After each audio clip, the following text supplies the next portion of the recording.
Welcome to one of the most disturbing cases recorded in the history of Edgefield County, South Carolina.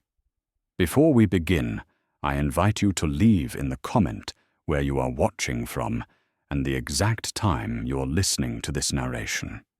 In the autumn of 1847, the Rutherford plantation appeared as a monument to prosperity and order, its imposing white columns rising above fields where tobacco leaves grew in perfect rows beneath the Carolina sun. Thomas Rutherford, master of this estate, kept detailed records of every aspect of his holdings, including the 21 children born to an enslaved woman named Delphine over 17 years, all of whom he acknowledged as his own. Yet when the family physician arrived to conduct an inventory in 1864, he made an observation that would expose a deception so profound, so carefully maintained, that its revelation would obliterate the Rutherford legacy forever. Each of the 21 children, without exception, bore the precise and unmistakable features of Thomas's younger brother, Edmund, a resemblance so striking that even casual observers remarked upon the impossibility of coincidence. The Rutherford plantation stretched across 1,500 acres of fertile lowland soil, worked by 73 enslaved individuals whose labor sustained the family's considerable wealth and social standing among the planter aristocracy of South Carolina. Thomas Rutherford, at 49 years of age, governed this enterprise with methodical precision, his ledgers documenting every transaction with the careful attention of a man who understood that prosperity depended upon order. His wife Carolyn presided over the domestic sphere with appropriate dignity, while his younger brother Edmund, 12 years his junior and possessing a charm that Thomas notably lacked, managed the daily operations of the estate and occupied the west wing of the main house, despite remaining unmarried. Among the enslaved population was a woman named Delphine, purchased 17 years earlier from a Charleston auction house for the considerable sum of $800, her value enhanced by the rare ability to read and calculate figures that made her useful for household inventory tasks. Plantation records maintained by Thomas Rutherford between 1831 and 1848 documented 21 births to Delphine with the systematic precision characteristic of estate accounting,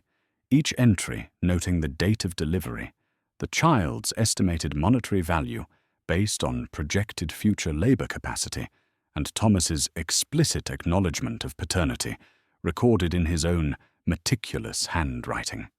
The frequency of these births, occurring at intervals that suggested Delphine spent the majority of her adult life in states of pregnancy or nursing, represented an extraordinary reproductive pattern, even by the standards of an era in which enslaved women's capacity to produce children was calculated as economic asset contributing to a plantation's overall wealth. Each child was recorded in the ledger with a name,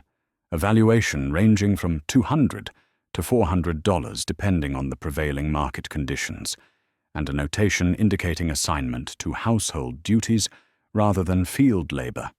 a distinction that marked them as occupying a peculiar status within the plantation's social hierarchy. However, a diary discovered in 1923 among the personal effects of Colonel James Whitfield, whose plantation adjoined the Rutherford estate, revealed observations that plantation records could never capture, offering a perspective on what neighboring families noticed but carefully avoided discussing in formal society. Whitfield's entries from the 1840s contained repeated references to social occasions at the Rutherford house, where guests remarked with studied casualness upon the children's appearance, their comments framed as innocent observations that nevertheless carried unmistakable implication. One entry from October 1845 described a dinner at which Whitfield observed several of Delphine's children serving at table, noting that after the guests retired to the parlor, the conversation turned to whispered commentary about the children's striking resemblance to Edmund Rutherford rather than to their supposed father Thomas, a resemblance so pronounced that even strangers to the family immediately perceived the connection. Whitfield recorded that the observation was acknowledged through meaningful glances and careful euphemisms, but never spoken aloud in terms that might demand response or acknowledgement, suggesting that all present understood they were witnesses to an arrangement that depended upon collective silence for its continuation. A collection of correspondence discovered in 1967 among the archived papers of a Charleston law firm revealed the complex bond between Thomas and Edmund Rutherford, a relationship characterized by devotion that transcended ordinary fraternal affection and approached something closer to paternal obligation. The letters documented Edmund's arrival at the plantation in 1829, following his expulsion from the College of Charleston for indiscretions that the college administration declined to specify in official records, but which Thomas's correspondence suggested involved both gambling and inappropriate conduct with the professor's daughter, infractions serious enough to result in permanent dismissal. Despite the Rutherford family's considerable social standing, Thomas, already established as a successful planter at 37 years of age, received his 25-year-old brother with the indulgent patience of a father welcoming home a wayward son, providing Edmund with the position of estate manager, along with accommodations in the main house and an allowance sufficient to maintain the appearance of gentleman's status.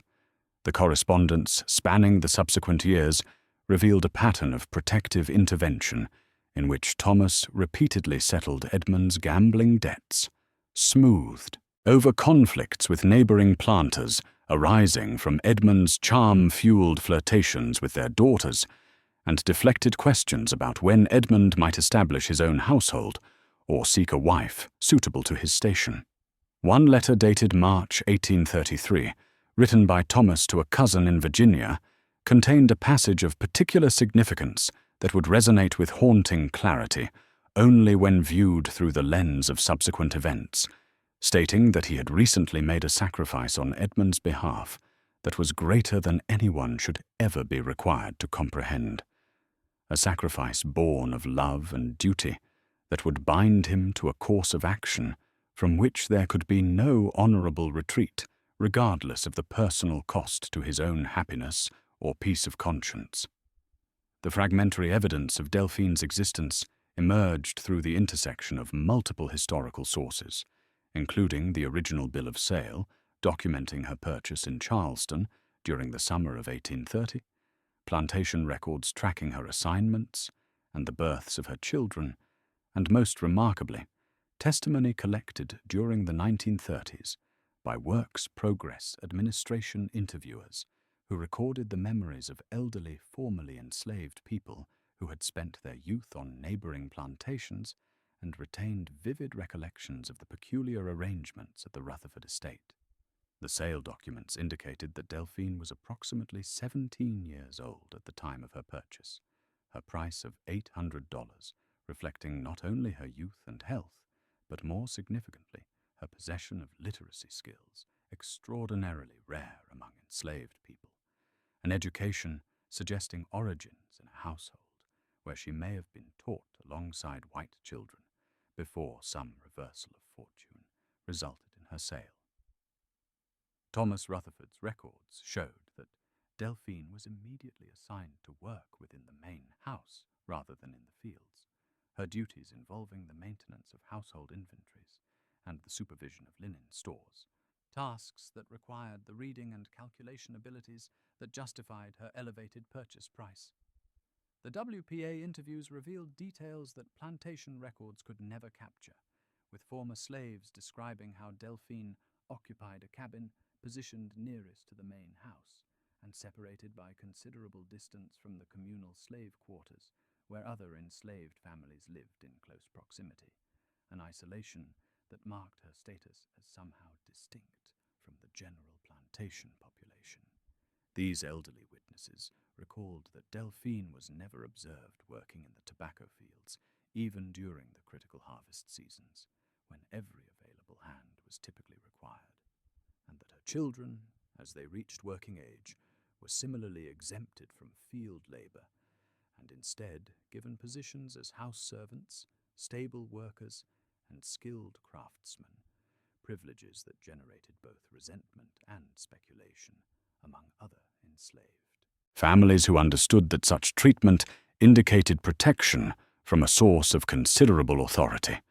The most devastating window into the Rutherford household's inner workings emerged in 1891, when Caroline Rutherford's daughter, while sorting through trunks stored in the attic of her Richmond home following her own husband's death, discovered a leather-bound journal containing her mother's private writings spanning the years from 1832 until shortly before Caroline's death in 1862. The journal entries, written in Caroline's precise and educated hand, revealed a woman who understood far more than she could ever openly acknowledge, her words dancing around truths that could not be directly named without destroying the fragile structure of respectability upon which her entire existence depended. The earliest entries from 1832 and 1833 spoke of the burden her husband carried for love of his brother, of sacrifices made in the name of family loyalty that she could barely comprehend, but which she recognized had fundamentally altered the nature of her marriage, transforming what she had anticipated would be a partnership of affection and mutual purpose into something hollow and performative. As the years progressed, and her own inability to conceive children became an increasingly painful reality, despite 8 years of marriage, Caroline's entries grew more bitter and explicit in their documentation of isolation, recording her husband's emotional distance, his long hours closeted in his study, and her observations of Edmund's evening habits, particularly his tendency to walk toward the slave quarters as twilight fell, and remain absent from the main house until late hours when respectable families would have long retired. An entry from March 1840 crystallized her anguish with particular clarity, stating that she had become a phantom haunting her own home, a wife in name only, who had been sacrificed upon the altar of brotherly devotion,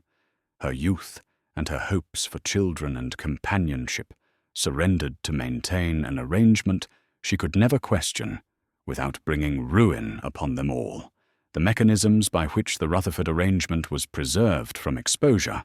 became apparent through an overseer's report discovered in Edgefield County administrative records,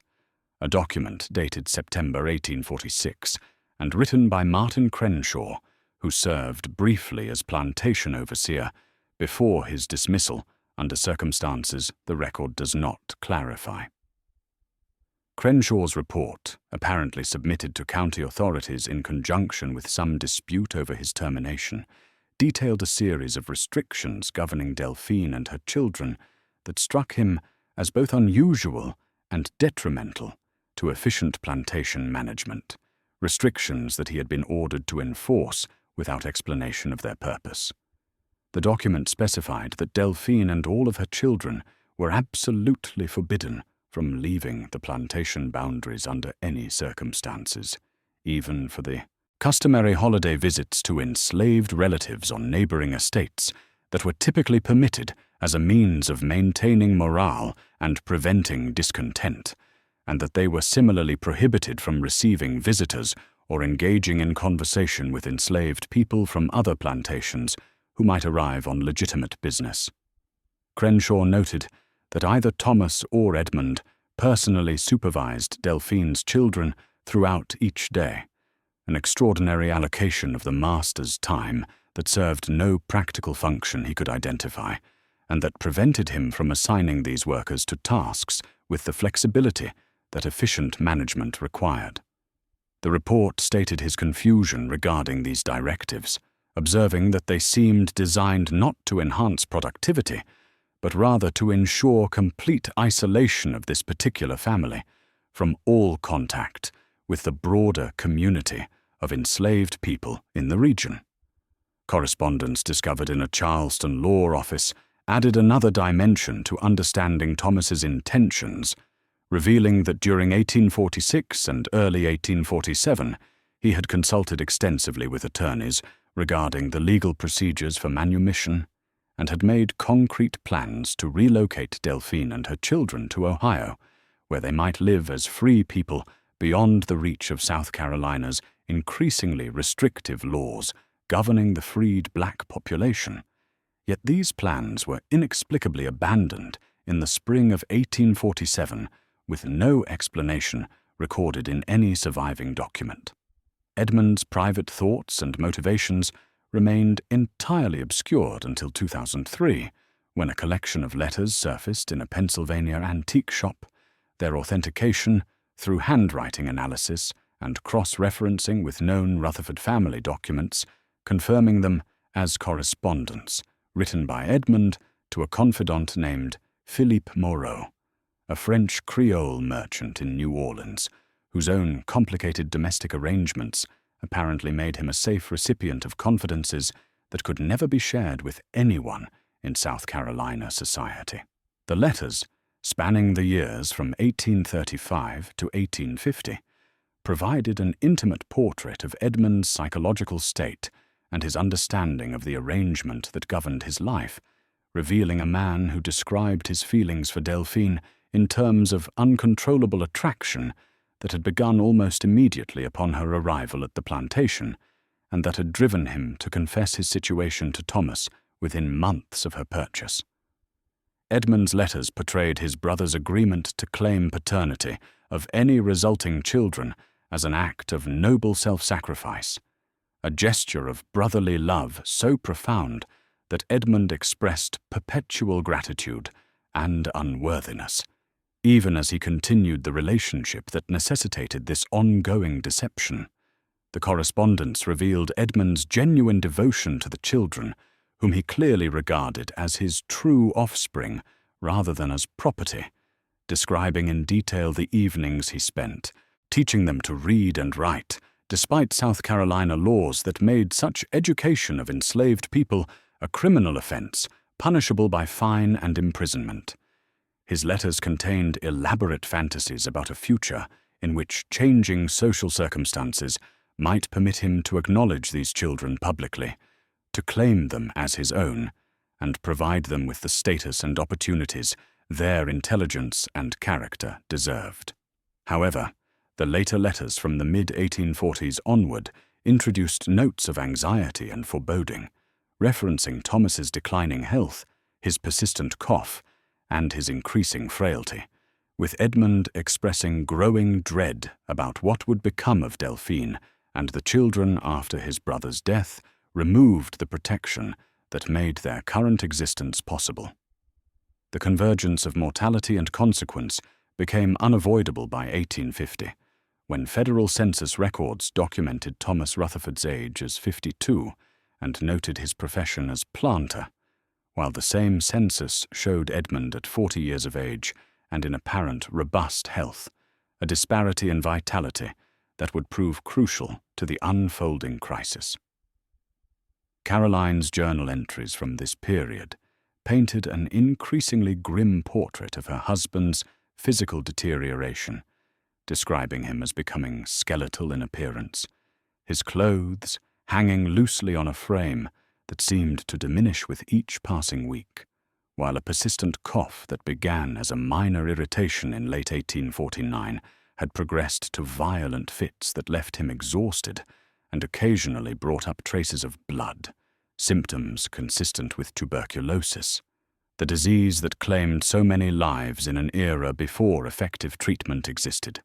She recorded that Thomas spent nearly all his waking hours confined to his study, surrounded by legal documents that he drafted and redrafted with obsessive attention, and that lawyers from Charleston visited the plantation with unusual frequency during the first months of 1850,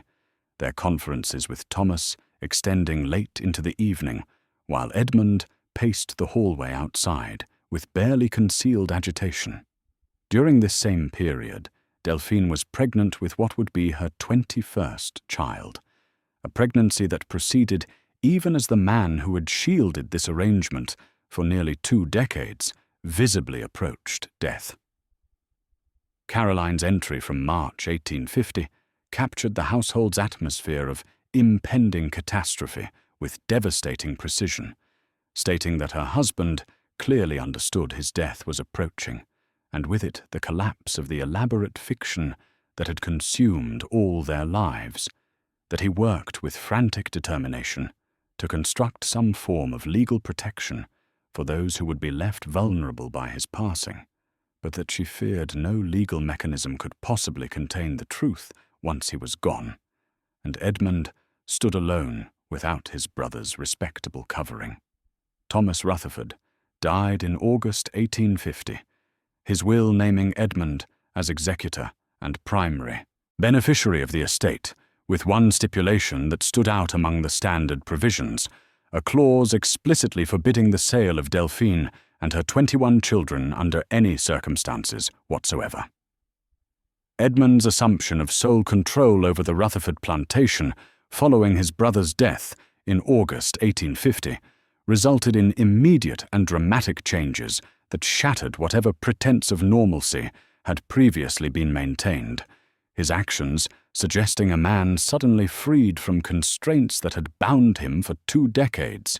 and determined to reshape his world according to his own desires, regardless of social consequence. Court records from an 1851 property dispute between Edmund and a neighboring planter provided detailed testimony about the alterations Edmund implemented within weeks of Thomas's burial, testimony that documented how Edmund had moved Delphine and all 21 of her children from their previous quarters into the overseer's house, a substantial structure that rivaled the main house in size and had previously been occupied by the white overseer and his family. Edmund dismissed this overseer without stated cause, assuming personal management of all plantation operations despite having no practical need to occupy the overseer's house himself, and then commenced an expensive renovation that added an entire wing to the structure, creating multiple private bedrooms and a parlor furnished with quality pieces ordered from Charleston merchants. Caroline Rutherford remained in the main house, separated by several hundred yards from the overseer's house, where her brother-in-law now spent the majority of his time, and her journal entries ceased entirely after Thomas's death, the final entry dated July 1850, being the last record of her private thoughts, suggesting either that she destroyed subsequent pages that contained observations too dangerous to preserve, or that she simply abandoned the practice of writing as her isolation became complete. A letter written in December 1851 by Colonel James Whitfield to his son Robert, who was completing his education in Charleston, described Edmund's behavior as representing scandalous disregard for all propriety and decent respect for community standards, noting that several of the most prominent families in Edgefield County had ceased all social relations with the Rutherfords entirely, refusing invitations and declining to acknowledge Edmund when encountering him in town, a social ostracism that would have destroyed most men's standing, but which Edmund appeared to accept with complete indifference as the price of living according to his own inclinations. The decade following Edmund's inheritance witnessed the progressive isolation of the Rutherford plantation from the social fabric of Edgefield County, a separation that became increasingly pronounced as Edmund's disregard for conventional proprieties grew more brazen and the community's willingness to overlook his transgressions diminished. Accordingly, church records from the Edgefield Presbyterian congregation, where the Rutherford family had maintained a pew since the 1820s, documented Edmund's attendance becoming sporadic during 1851 and ceasing entirely by early 1852, his absence from Sunday services representing a dramatic breach of social expectations in a society where church attendance was considered essential to maintaining one's reputation as a person of respectability and moral standing. Local newspaper archives from this period contained several oblique references to irregularities at the Rutherford estate, articles that could not speak plainly due to libel concerns and social conventions, but which clearly alluded to scandalous conduct, while a letter to the editor, published under the pseudonym Civis in March 1854, called explicitly for county authorities to investigate violations of natural law and Christian decency occurring beneath the very noses of respectable citizens who had remained silent too long out of misguided deference to family name and social position. County tax records showed that Edmund continued to meet his financial obligations to local government with punctual regularity, his plantation remaining productive and profitable, but that he refused all invitations to serve in community governance roles or to participate in the civic organizations through which the planter class typically exercised collective authority. A diary maintained by Reverend Samuel Matthews, a Methodist minister who served a circuit, including several plantations near the Rutherford estate, contained an entry from August 1856 describing a pastoral visit during which Edmund denied him entry to the property and stated that the judgment of small minds held no authority over the dictates of the heart, a declaration of defiant individualism that shocked the minister, who recorded that through a window of the main house he observed Delphine sitting at a dining table across from Edmund, the two engaged in animated conversation as though she were a lady of society rather than property, an image that violated every assumption about the proper ordering of relations between the races and between master and enslaved. The full extent of Edmund's commitment to educating Delphine's children remained unknown until 1978, when researchers examining the archives of the Massachusetts Historical Society discovered a cache of correspondence between Edmund and several prominent abolitionists in Boston, letters that revealed his determination to provide educational opportunities despite South Carolina laws that made teaching enslaved people to read a criminal offense punishable by fine, imprisonment, and public disgrace. The correspondence indicated that Edmund had sought advice from these northern contacts regarding methods of instruction and curriculum appropriate for students denied formal schooling, and that he had ultimately arranged through these connections to employ a tutor from Massachusetts, a Setaide woman named Miss Sarah Whitaker, who arrived in Edgefield County in the spring of 1857 under the nominal pretense that she would establish a small academy for white children in the district. Miss Whitaker's personal diary, preserved alongside the correspondence, revealed that she spent virtually no time teaching white children,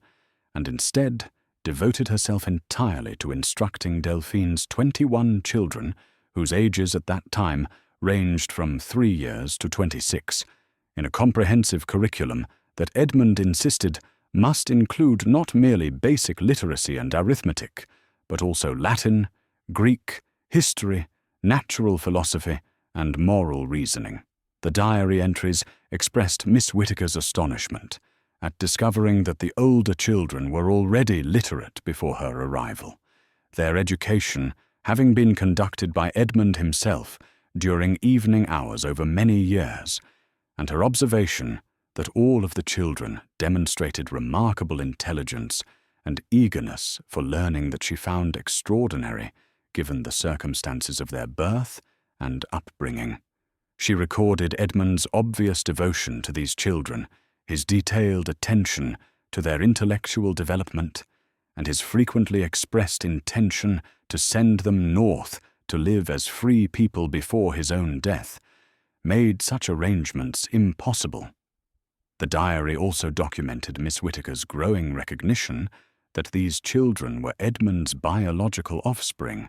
and her profound moral struggle with participating in a situation that she described as born of sin, yet producing innocent souls who deserved dignity, education, and opportunity regardless of the irregular circumstances that had brought them into existence. The escalating tensions that culminated in South Carolina's secession in December 1860,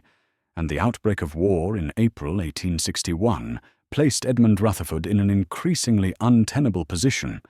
as the Confederacy's desperate need for labor to construct fortifications and support military operations created pressure on all plantation owners to contribute enslaved workers to the war effort, pressure that Edmund resisted with a determination that attracted hostile attention from local authorities. Confederate military records documented repeated requests from county officials that Edmund provide workers for the construction of defensive positions around Charleston, requests that he refused by claiming health exemptions for every enslaved person on his property, an assertion that military authorities found implausible given the size of his workforce and that generated suspicion about his loyalty to the Confederate cause. A letter dated March 1861 from Captain William Harrison to his superior officer in Charleston expressed explicit concern about the Rutherford plantation, noting persistent reports of unnatural familiarity between master and slaves that suggested possible abolitionist sympathies, and recommending formal investigation to determine whether Edmund posed a security risk in a time of war, when any deviation from absolute commitment to Southern independence could not be tolerated. However, the chaos and urgency of military mobilization prevented such investigation from proceeding beyond preliminary inquiry, as officers responsible for internal security found themselves overwhelmed by more immediate concerns related to troop movements, supply logistics, and the defense of Charleston Harbor. Caroline Rutherford's death in September 1862, recorded in county death records as resulting from fever without further specification, removed the last surviving witness to the original arrangement between the two brothers that had initiated this situation 3 decades earlier, leaving Edmund at 62 years of age as the sole keeper of secrets that had shaped multiple lives and destroyed any possibility of normal social existence. He found himself responsible for managing a plantation worked by enslaved people whose legal status as property stood in absolute contradiction to his understanding of them as human beings deserving of freedom, including 21 individuals who were legally his property under South Carolina law, but who were actually his children, a contradiction that the war's disruption of social order would soon render impossible to maintain through the mechanisms of silence and isolation that had previously preserved this precarious arrangement. The arrival of Union forces in the South Carolina lowlands during early 1864 brought the machinery of federal occupation into regions that had previously existed beyond northern scrutiny, and with this occupation came medical officers tasked with documenting the condition of plantation populations for purposes related to confiscation policy, labor requisition, and the administration of contraband camps, where formerly enslaved people sought federal protection. Edmund Rutherford's severe illness in March 1864, which left him bedridden and barely conscious according to later accounts, necessitated the summoning of medical attention that under normal circumstances he would certainly have refused. But his deteriorated condition required professional care that could only be obtained from Dr. Samuel Morrison, a physician from Massachusetts, attached to Union military authority in the district. Dr. Morrison's report, filed with occupation headquarters and preserved in federal military archives, documented his examination of the Rutherford plantation population as part of standard procedures for assessing property that might be subject to confiscation under policies governing abandoned estates and rebel holdings. The report included detailed medical assessments of multiple individuals, but the section concerning Delphine and her children contained observations that Dr. Morrison flagged as requiring special attention from his superiors. He described examining Delphine, whom he estimated to be approximately 51 years of age, based on her appearance and her own statement, along with her 21 children whose ages ranged from 16 to 33, all of whom resided together in the overseer's house rather than in the slave quarters where other plantation workers lived. Dr. Morrison's report stated with clinical precision that upon examination of this family group, he observed a phenomenon so extraordinary as to demand special notation, specifically that each of the 21 individuals without exception bore facial features, body structure, and distinctive physical markers, including an unusual amber-green eye color and a specific configuration of ear shape that were identical to those of Edmund Rutherford, whom Dr. Morrison had also examined during his assessment of the plantation owner's critical illness, and that this similarity was so precise and so comprehensive across all 21 individuals as to eliminate any possibility of coincidence or chance resemblance. Dr. Morrison's clinical report, filed with Union Military Headquarters as a routine medical assessment, attracted the attention of a Northern journalist named Theodore Wickham, who was embedded with federal forces advancing through South Carolina, and who maintained correspondence with several abolitionist newspapers in Boston and Philadelphia, seeking evidence of slavery's moral degradation that might strengthen Northern resolve as the war entered its fourth bloody year. Wickham obtained access to military records through his connections with occupation authorities and recognized in Dr. Morrison's observations material perfectly suited to his editorial purposes, material that documented in precise medical language the reality of exploitation that abolitionists had long described in theoretical terms. His article, published in the Boston Liberator in May 1864, under the headline, "Depravity Unmasked, a Carolina Plantation's Monstrous Secret," provided readers with detailed description of the Rutherford plantation situation, explicitly stating that Edmund Rutherford had fathered 21 children with an enslaved woman named Delphine, while his deceased brother Thomas had assumed legal paternity in order to shield Edmund from scandal, an arrangement that had persisted for over 3 decades, and that represented the ultimate expression of slavery's capacity to corrupt all human relations through absolute power exercised without accountability or restraint.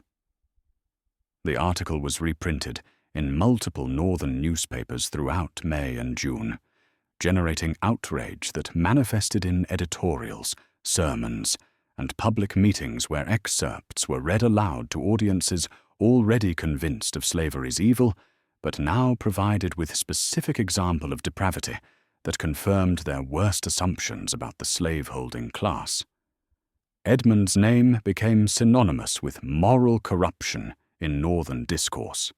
invoked as proof that the institution of slavery inevitably produced monstrous behavior in those who wielded power over human property. Southern newspapers initially attempted to defend Edmund by questioning the reliability of Union military reports and suggesting Northern propaganda exaggerated or fabricated details to justify continued warfare. But as refugees fleeing Union-occupied territories arrived in Confederate-held regions carrying first-hand accounts of the Rutherford situation, even Southern editorial voices turned against Edmund. A Richmond Examiner editorial from June 1864 described the situation as an abomination that shamed all persons of breeding and confirmed the necessity of maintaining strict social boundaries between races, casting Edmund as an aberration whose violation of fundamental principles had brought disgrace upon the entire planter class. Edmund Rutherford died in July 1864, with official records attributing his death to pneumonia, though several contemporary accounts suggested suicide by laudanum overdose, a method consistent with his access to medicinal opiates and the despair witnesses reported observing as news of the scandal spread throughout northern and southern states. His death occurred before Union authorities could initiate legal proceedings, leaving many questions about the arrangement forever beyond judicial examination. Estate records documented that the Rutherford plantation was confiscated by Union authorities under policies governing rebel property, then sold at auction to satisfy accumulated debts. Delphine and her 21 children, freed by the Emancipation Proclamation, faced immediate poverty as they possessed no resources and had no experience navigating a world in which their labor was not directed by others. Freedmen's Bureau records from 1865 showed them receiving assistance, including emergency rations and temporary shelter, with notations indicating several of the older children departed South Carolina for northern cities, while others remained in the region, working as agricultural laborers or domestic servants. Federal census records from 1870 and 1880 documented descendants scattered across Pennsylvania, Massachusetts, and Ohio, many using the surname Rutherford, despite having no legal claim to that name.